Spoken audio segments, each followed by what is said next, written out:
Dan yang paling gue suka dari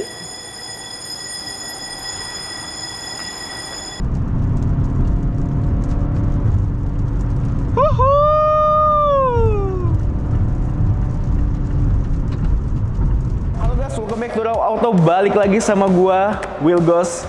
Dan hari ini di sebelah gua udah ada CX-5 facelift dari Mazda. Dan seperti yang kita tahu juga, diam-diam Mazda mengeluarkan CX-5 facelift setelah kita menanti banget penyegaran dari mobil-mobil Mazda, di mana para rivalnya ataupun para brand-brand lain udah mengeluarkan mobil-mobil dengan teknologi, dengan fitur yang lebih advance. And finally, here it is, CX-5 dari Mazda.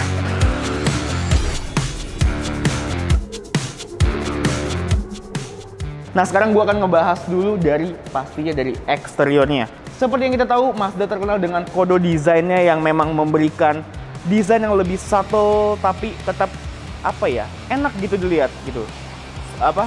Shape bodinya semuanya menurut gue ngeflow banget ketika dibawa, ngebuat mata kita tertuju untuk melihat mobil apa tuh ya? Oh, Mazda CX-5 gitu. Dan dengan penyegaran beberapa banyak di eksteriornya, seperti grillnya menjadi lebih terlihat 3D tajam gitu ya. Terus juga lampunya sekarang gue suka banget lampunya. Kenapa?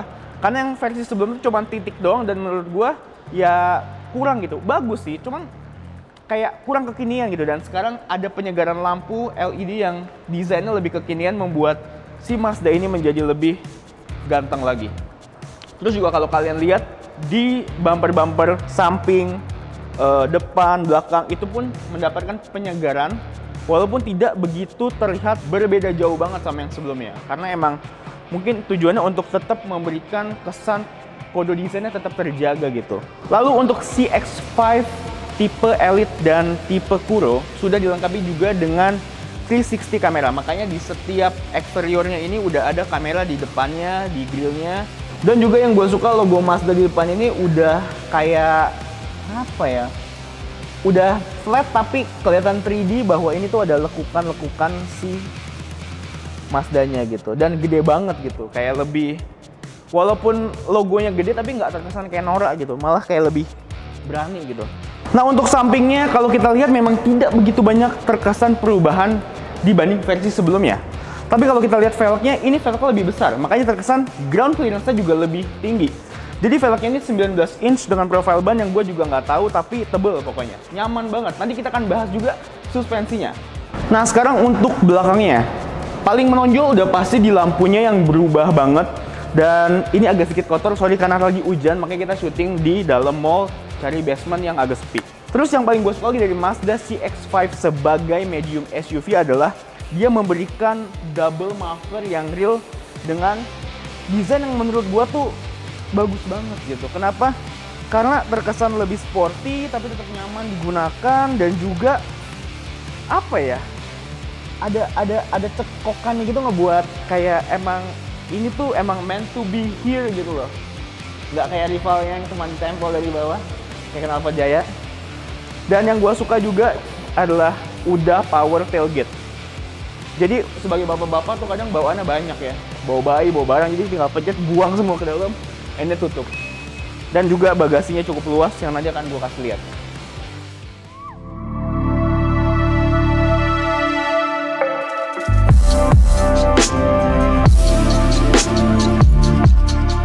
Nah, sekarang kalau ngomongin bagasinya, jelas untuk kelas medium SUV, CX-5 ini mempunyai luas yang cukup besar ya.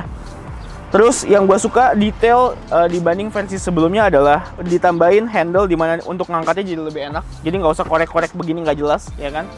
Terus tinggal kita lipat ke belakang. Dan Mazda itu selalu mikirin desain yang cukup sleek dan rapi yang gue suka. Jadi untuk nge-cover biar orang nggak bisa ngeliat bagasi kita, dia kasih tambahan ekstra untuk privasinya. Dan ini kalau kita nggak mau pakai, tinggal dirilis dan dia akan langsung nge-roll otomatis. Jadi tuh kelihatannya sleek, rapi, dan small detail yang menurut gue ngebuat si mobil Mazda ini terkesan lebih premium untuk kelas mobil Jepang. Terus akan dimudahkan juga misalkan kalian mau ngelipet si row kedua atau baris kedua biar kalian bisa naruh barang lebih banyak. Kalian tinggal tuh.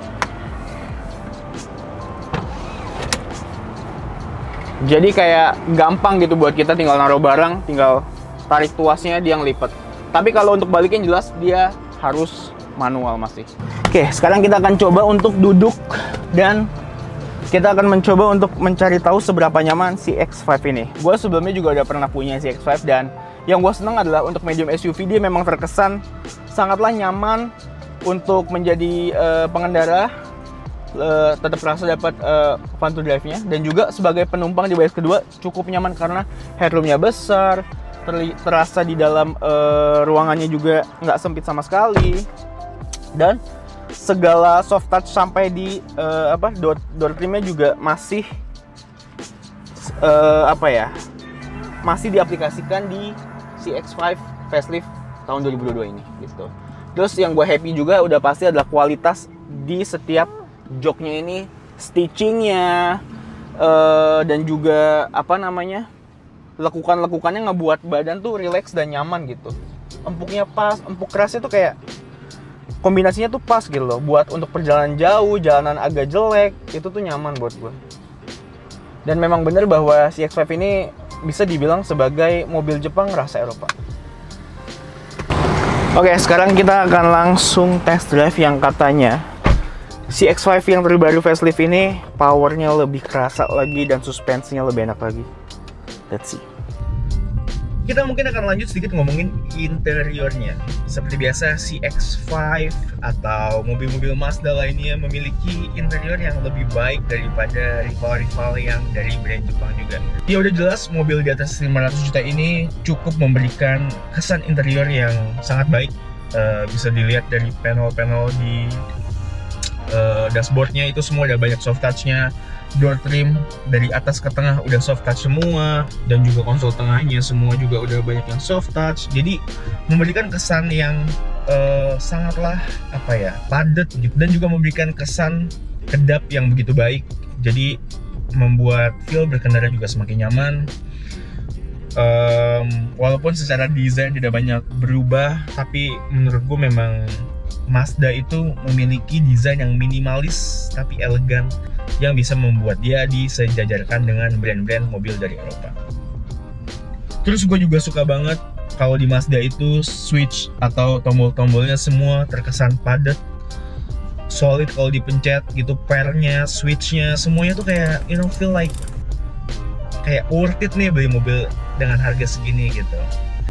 Sayangnya untuk rooftopnya masih sama juga, nggak di-upgrade. Gue pikir dia bakal full ke belakang untuk mendapatkan at least panoramic sunroofnya bisa sampai ke belakang. Terus yang bisa dibuka setengahnya aja masih fine gitu kan. Tapi untungnya kita tetap masih bisa dapat sunroof dan masih bisa dibuka. Jadi itu masih menjadi sebuah plus point pastinya. Dan sekarang kita akan ngebahas ke performance-nya yang gokil banget nih mobil. Kalau dibandingkan dengan versi si X5 sebelumnya yang gue punya juga sebenarnya udah cukup nyaman ya. Dalam artian nggak kekurangan tenaga, dan juga untuk mobilitas dalam kota bahkan keluar kota masih sangat nyaman. Tapi memang kalau yang versi sebelumnya itu kalau tanjakan begitu jauh dan begitu tinggi dia agak terkesan kurang tenaga atau agak lagging gitu.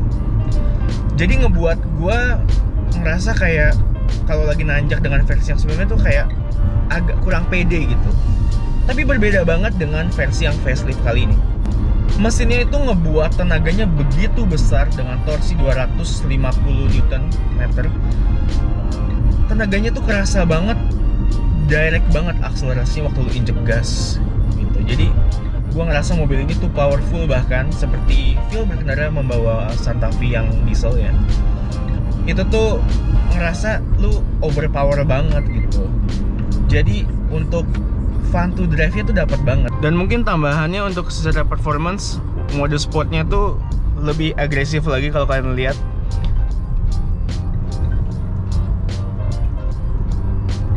Kalau kalian bisa dengar, suara mesinnya tuh bener-bener dia teriak gitu loh. Tapi teriak bukan yang maksa. Emang dia pengen keluarin tenaga dia gitu loh.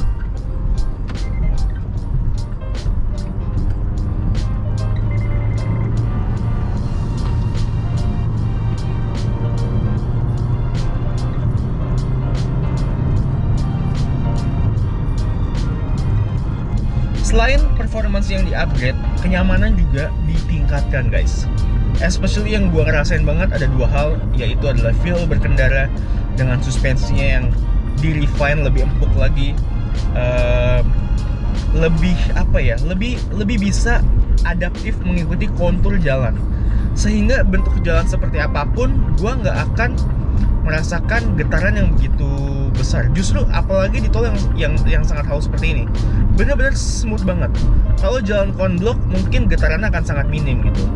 Jadi untuk suspensinya juga salah satu yang ngebuat gua tuh ngerasa kayak ini mobil worth it banget nih gitu, dengan harga 500 lebih. Karena kalau kita nyetir suspensi nggak enak atau keras banget, agak capek gitu ya. Dan nggak hanya cuma suspensinya yang empuk, desain dari tempat duduknya pun di-refine. Jadi ngebuat kita tuh mendapatkan ekstra kenyamanan lagi dari suspensi dan dari postur kita duduk di mobil CX-5 ini gitu. Jadi feel berkendara itu benar-benar kerasa berbeda banget, walaupun secara desain dari interiornya, eksteriornya tidak mengalami banyak perubahan karena memang facelift. Tapi untuk kenyamanannya benar-benar kerasa banget, ini tuh berbeda banget dari versi yang sebelumnya. Selain performance, kenyamanan suspensi dan juga kenyamanan tempat duduk, Mazda memberikan lagi teknologi yang akhirnya sejajar dengan mobil-mobil kekinian. CX-5 facelift ini juga ditambahi dengan fitur safety yang lebih advance lagi, dan juga ada digital cluster yang cukup cukup bagus gitu ya desainnya, karena gue ngerasa dia bikinnya seamless. Walaupun clusternya udah digital, tapi tetap desainnya tuh minimalis, Mazda banget gitu. Dan di tengahnya banyak banget info-info MID yang bisa kita lihat juga, bisa kita switch juga gitu. Dan fitur untuk safety-nya pun bisa kita lihat di digital cluster ini, dan juga di active driving display di depan, yang akan kita bahas lebih lanjut lagi. Jadi kalau balik lagi kita ke persoalan si safety-nya, Mazda ini udah dibekali dengan si Mazda Radar Cruise Control. Terus yang gue suka tuh Adaptive Cruise Control cukup pinter ya, walaupun dia cuman bisa diaktifkan minimal di kecepatan 30 km per jam, dan dia nggak bisa sampai berhenti banget. Tapi cukup halus untuk sensornya, dan juga dia bisa ngatur jarak speednya juga, bisa kalian lihat di sini ya. Jadi kita mau jarakin seamannya kita gimana gitu. Mau yang agak dekat boleh, medium boleh, jauh banget juga bisa gitu. Jadi kalau kita aktifkan untuk lane keep forward sama lane keep assist-nya, dia cukup bisa membuat mobil ini jadi semi autonomous, tapi tetap tangan harus di setir ya. Ini contohnya nih ya. Tuh kan ada sensor, dia suruh pegang. 3 fitur itu yang ngebuat mobil ini bisa terkesan semi autonomous. Namun tetap tangan harus tetap di setir, karena kalau enggak dia juga akan memberikan sensor. Jadinya untuk keamanan kita sendiri juga jangan pernah melepas setir ketika menggunakan fitur safety se-advance apapun. Nah ini sekarang gue lagi jalan konblok ya, minim banget sih getarannya tuh. Nah sekarang kalau kita ngebahas soal entertainment di mobil CX-5 yang facelift ini, soal entertainment memang gak usah diraguin lagi, Mazda udah dibekali oleh speaker Bose 10 titik ya.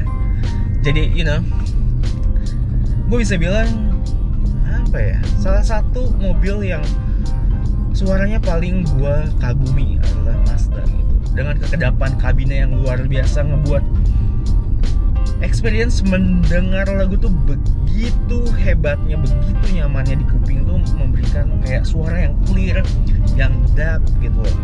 Dan berbeda dengan Bose di mobil kereta. Kalau Bose di mobil kereta itu kayak sedikit agak low spec gitu loh. Kayak lu mencoba untuk mendengar ini beneran Bose nggak ya gitu, sampai akhirnya lu gedein volumenya kayak oh ya suaranya bagus. Tapi kalau Bose di Mazda ini memang menurut gue levelnya lebih baik gitu. Kayak dari awal lu denger lagu tuh udah tahu oke, this is Bose gitu, bagus gitu loh, loud and clear. Terus untuk fitur entertainment system lainnya ya udah pasti ada di head unit display-nya yang desainnya masih tetap kurang lebih sama, ukurannya mirip dengan versi sebelumnya, dengan style floating head unit display dia tetap bisa relevan secara desain dengan mobil-mobil kekinian yang udah beredar seperti mobil-mobil Eropa gitu ya. Semuanya menggunakan floating display. Jadi secara desain pun masih sama ya, dan fitur nggak beda jauh. Paling sekarang ditambah dengan wireless charger yang udah available di Mazda CX-5 ini, dan juga sudah ada ini Apple CarPlay udah pasti ada, Android Auto I'm not sure, tapi yang pasti Apple CarPlay-nya udah wireless juga, and that's a very good one karena biar lebih rapi aja gitu kan. Yang paling menarik lagi adalah kita bisa melihat atau memonitoring experience driving menggunakan CX-5 ini. Jadi kita bisa tahu, kan ada 4 silinder tuh mobilnya, jadi mobilnya tuh pinter gitu loh, dia bisa mengaktifkan part-partnya, dia bisa mengaktifkan 2 doang gitu, dan kita bisa melihat secara real time di head unit display ini gitu. Oke, kita akan balik lagi ngomongin untuk active driving display yang biasa kita lihat di depan. Ini tuh salah satu fitur yang gue suka banget dari Mazda CX-5 tipe Elite ke atas di versi sebelumnya. Kalau sekarang cuma ada di Elite sama di Kuro, jadi semuanya udah pasti dapet.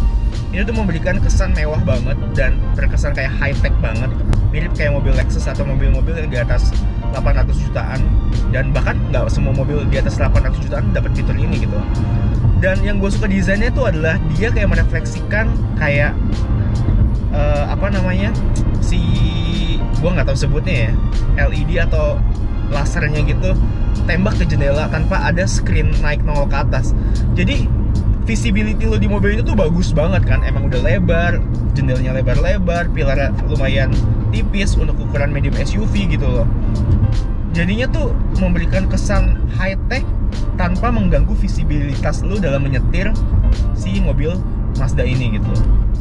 Dan juga kalau di versi sebelumnya tuh nggak bisa diatur, kalau sekarang tuh bisa diatur. Jadi memberikan kita tuh kenyamanan berkendara lebih lagi. Kita bisa atur si active driving display-nya itu mau dinaikin ke atas, dikebawahin. Jadi jadi pandangan kita tuh ke depan lebih enak lagi gitu. Terus informasinya semua tuh terintegrasi antara cluster yang di speedometer ini dan juga yang di active driving display gitu.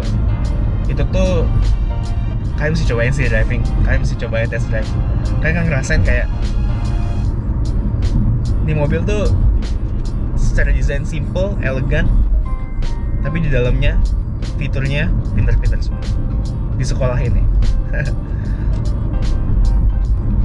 Overall mungkin secara performance, kenyamanan, dan entertainment, gue ngerasain ini upgrade-nya cukup esensial gitu ya. Dalam artian memang gak banyak, tapi semua yang kita butuhin untuk experience menyetir yang nyaman di zaman sekarang tuh semua udah dipenuhi oleh CX-5 tipe yang terbaru ini, yang festive ya, dari yang tipe Elite sampai Kuro.